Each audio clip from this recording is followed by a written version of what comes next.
Okay, now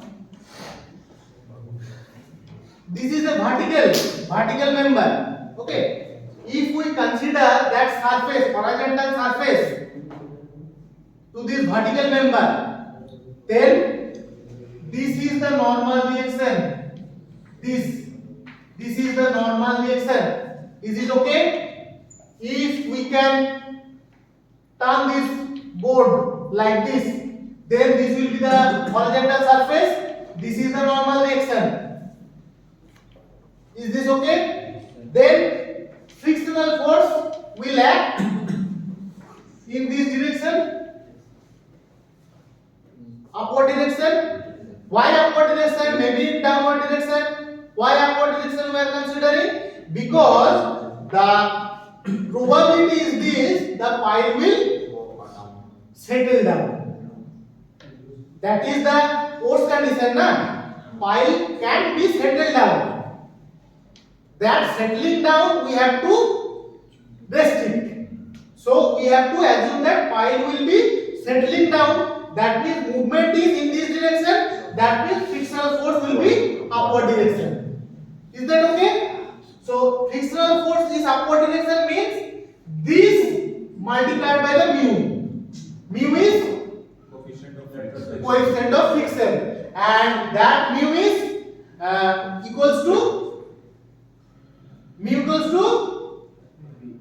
tan theta. Theta is the angle of friction. Here I have just denoted that angle of friction as delta.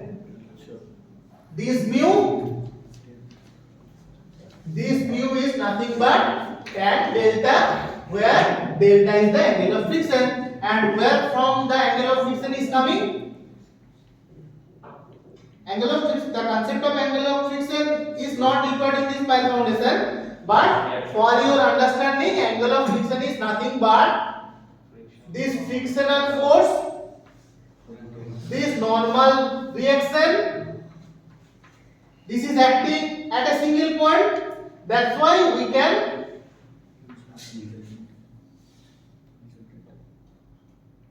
determine the resultant force of these two, this frictional force and this normal reaction.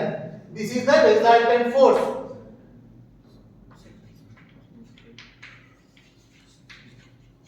And this angle delta is the angle of friction. Is that clear?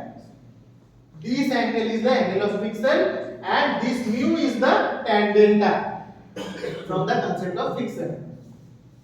Okay? Is that okay? So, if the normal force, the vertical force to this pile is K gamma h. K gamma h is coming from the lateral pressure of soil. If normal force is K gamma h, then frictional force will be mu K gamma h. Nothing else. And mu is tan delta. Mu is the coefficient of friction. And this coefficient of friction is in between pile surface and soil surface. There the object, the bottom surface of the object and top surface of the floor. And here two surfaces are there. One is the pile surface, another is the soil surface, vertical surface of the soil.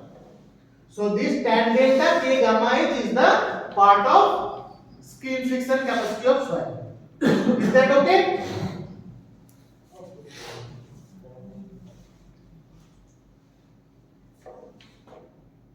This is the total skin friction. Is that clear? Any confusion? How this skin friction is computed or determined? Any parameter which is not clear?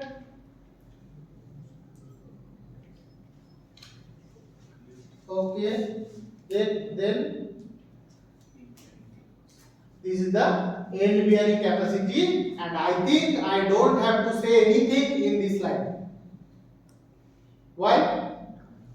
Because this is nothing but the Tarjagi's formula. Anything else written in this slide except that Tarjagi's bearing capacity formula? CNC plus QNQ plus half B gamma N gamma. This is the total formula of Tarjagi in the general condition. as we are considering here the cohesionless soil or granular soil, that's why C is 0. C is 0 means waste part of the soil, waste part of the equation, that is Q and Q plus half B gamma N gamma. What is the Q? Surcharge. Surcharge. That is the gamma D in case of footing. Here gamma H. H is the total length of the pipe. So total ultimate bearing capacity is the end bearing capacity this part, frictional skin friction capacity this part. Is this okay?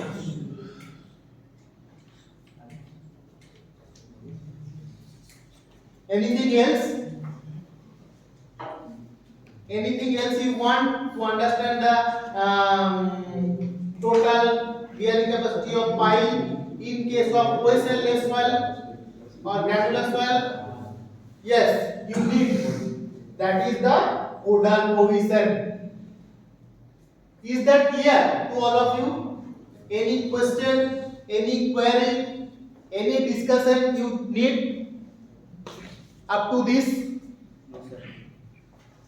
Is this clear? Any numerical problem if you are given to solve, or any not the design problem but simple problem if you are given, then you can solve. Design problem, obviously for design problem you need the Odal provision. There are some special Odal provision from the page of code that I have already shown you. If we require to see the previous slides, then you can see, and yes, this is the last part of this bearing capacity in the granular soil or cohesionless soil, that is the allowable load bearing capacity. Allowable thing is nothing but the total or the ultimate load bearing capacity divided by factor of safety. Because in any of the civil engineering component design, we need to consider a factor of safety, because if we consider the total or maximum load in the workable condition, then any time that can fail. No, that's why we have to consider factor of safety, so that there will be a range of load or range of the failure parameter that will beyond the workable load. Okay, that is the 2.5 in case of total ultimate bearing capacity, or separately this is the end bearing capacity, this is the frictional skin friction capacity. Separately we can consider 3 for the end bearing capacity and 1.5 for the frictional capacity. These are the factor of safety, and from this you can calculate the allowable bearing capacity of pipe in cohesionless soil. Obviously this part is not different in the cohesive soil. This part is same for cohesive soil and cohesionless soil, because this is only the concept of factor of safety. That is how to convert from the ultimate thing to the allowable thing. Allowable means rest of the part will be preserved for the failure condition. That means this 2.5 divided by 2.5 means 2.5 times of the load that pile can carry theoretically, but we cannot consider that, because if we consider the ultimate or maximum load as the workable load, then any time that can fail. That's why there will be a range between the workable load and the ultimate load. That range is the preserved load, that is preserved for any worst condition. Okay, so this is the total part of the ultimate bearing capacity in cohesionless soil. For cohesive soil, there is little bit different concept and different Odal provisions are there that I'll discuss. But before that, let's see any question is there from you.